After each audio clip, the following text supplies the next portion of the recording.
जोशीमठ पे जो संकट आया है उस सबको लेकर उज्जैन का संत समाज बेहद चिंतित है और हम जो रामानुज कोट के आश्रम में हैं और यहाँ पर सारे संत समाज इकट्ठे हुए हैं और सबसे पहले हम बात करेंगे जो रामानुज कोट के पीठाधीश्वर है स्वामी रंगनाथाचार्य जी महाराज जी ये जो संकट है तो क्या वजह देख रहे हैं इसकी? इस संकट की वजह हम बताएं आपको कि वहां पर जो एक सात्विक वातावरण होना चाहिए और जो हमारे ऋषि मुनियों ने उसको एक इस प्रकार से सात्विक क्षेत्र घोषित किया था, उसका नाम ही देवभूमि दिया गया था।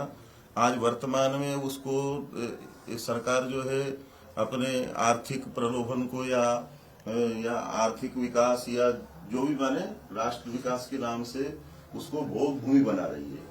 भोग भूमि से उसको दूर रखा जाए, उसका जो वास्तविक स्वरूप है वो वास्तविक स्वरूप है उसको ला करके और तरल रूपी ही वहां पर काम किया जाए तो उत्तम रहेगा, नहीं तो इसका परिणाम अच्छा नहीं होगा। हमारे साथ डॉक्टर अवधेश पुरी जी महाराज जी, जिस तरीके से संकट आन पड़ा है कभी इसकी कल्पना की गई थी क्या? कभी कल्पना नहीं की गई थी। इसकी जड़ में भोग भूमि क्यों बनाया जा रहा है? भोग भूमि इसलिए बनाया जा रहा है क्योंकि हम वेस्टर्न कल्चर से प्रभावित हो गए। हमारा जो अध्यात्म है सनातन संस्कृति का वो बहुत ही उच्च कोटि का है। हम उसको छोड़ करके पाश्चात्य संस्कृति से इतने प्रभावित हो गए कि हमको जो देवभूमि है वहाँ भी हमको 5 स्टार होटल की सुविधाएं चाहिए। मैं कहना चाहूंगा कि तीर्थ स्थलों को पर्यटक स्थल न बनाए, इसका समाधान है ये। जहाँ जहाँ हम चाहे महाकाल है, महाकाल भी धीरे धीरे पर्यटक स्थल बनता जा रहा है, तो भविष्य में महाकाल के लिए भी और हमारी संस्कृति के लिए बड़े इसके जो परिणाम है बड़े घातक आने वाले हैं। मैं सिर्फ इतना कहना चाहूंगा कि अगर हम उसको देवभूमि बनाए रखने देना चाहते हैं तो जितने भी वहाँ पावर प्लांट डाले जा रहे हैं, बड़े बड़े रोड बनाए जा रहे हैं, सुरंगें खोदी जा रही हैं, तो हम जब इस प्रकार से उनके सीने को छलनी करेंगे भौतिक विकास के लिए तो फिर तो ये आपदाएं आएगी। तो मनुष्य स्वयं इन आपदाओं को निमंत्रण दे रहा है अपने ऊपर आने के लिए, तो वो तो आएंगी। और वर्तमान समय की जो घटना है, जिस प्रकार से शिवलिंग में दरारें आई हैं, मकानों में दरारें आ रही हैं, जो लोग वहां रह रहे हैं वहां से निकलने के लिए मजबूर हैं, उनकी आंखों से आंसू बह रहे हैं, हमें दुख होता है। लेकिन इसके पीछे कारण ये है कि हमने उस स्थान को भोग भूमि बनाया है, तो हमको अपनी भारतीय संस्कृति को अपनाने की आवश्यकता है और कम से कम तीर्थ स्थानों को तो आप इस नजरिए से मत देखिए। आपने बहुत बड़ी बात की महाराज जी की पर्यटक स्थल न बनाए, चाहे कोई भी स्थान हो। जी महाराज जी आप क्या सोचते हैं?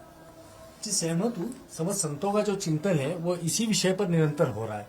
देखिए, आपने एक चीज देखी होगी, इस भारत के अंदर हाल फिलहाल के अंदर पिछले 1 दशक के अंदर ही सिक्किम के अंदर हमने भूकंप देखा है, जो हाइड्रो इलेक्ट्रिसिटी पावर के कारण प्लांट के कारण देखा है। दूसरी चीज, हम जितने भी धर्म क्षेत्र हैं उनका जो एक वास्तु है, जैसे महाकालेश्वर मंदिर बताया महाराज ने, उसका एक वास्तु है, उसके आसपास का एक विद्युतीय चुंबकीय क्षेत्र होता है, उसको ध्वस्त कर दिया गया। वहां की दिव्यता के ऊपर प्रभाव आ रहा है। आपको यदि कॉरिडोर बनाने हैं, वो प्रदर्शनी है, वो प्रदर्शनी जो होती है वो ज्ञानार्जन के लिए होती है, ज्ञान देने के लिए होती है। वो शहर की जो बाहरी सीमाएं उनके अंदर बननी चाहिए। उस शिखर से ऊपर कोई भवन नहीं होना चाहिए। आप देखेंगे महाकाल के आसपास इस प्रकार का क्षेत्र हो गया कि अनेक भवन है जिनके महाकाल के शिखर से ऊपर तक की बिल्डिंगें बन गई है, यह उचित नहीं है।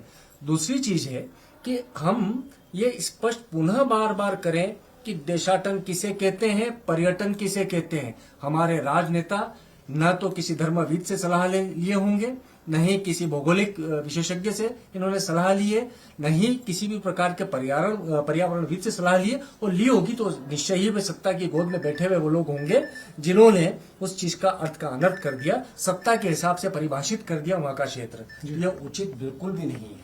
बड़ी बात है कि जो तीर्थ स्थलों की दिव्यता खत्म की गई उससे संत समाज चिंतित है। हमारे साथ ज्ञानदास जी महाराज जी आप क्या सोचते हैं? हमारा जो सनातन धर्म का पौराणिक जो महत्व है उसको सरकार खत्म ना करे, उसको बनाए रखे। हमारा यही कहना है कि जब भी हमारे धर्म और मानव जीवन तभी सुरक्षित है जब तक हम पौराणिक जो महत्व है उसको खत्म ना करके इसको सुरक्षित रखें, और उसी को लेकर के हमारा संत समाज आज चिंतित है। चलिए देखिए, उज्जैन का संत समाज है, सब इस बात को लेकर बेहद चिंतित है कि जोशीमठ पे जो आपदा आ गई है उसकी वजह हम सब लोगों की, सरकारों की अनदेखी है कि कैसे एक तीर्थ स्थल को पर्यटन स्थल में तब्दील कर दिया गया है और वहां की जो दिव्यता को नष्ट किया गया, उसके चलते संकट आया है। मगर फिर भी संत समाज को उम्मीद है कि सरकार कोई ना कोई रास्ता निकालेगी। वहां जो लोग दुखी हैं, परेशान हैं, उनकी दुख परेशानी को दूर करने की सोची और आगे ऐसी भविष्य में कभी कोई घटना ना हो, इसके लिए लगातार चिंतित रहेगी। कैमरामैन होमिन देशमुख और विक्रम जाट के साथ ब्रजेश राजपूत, एबीपी न्यूज, उज्जैन।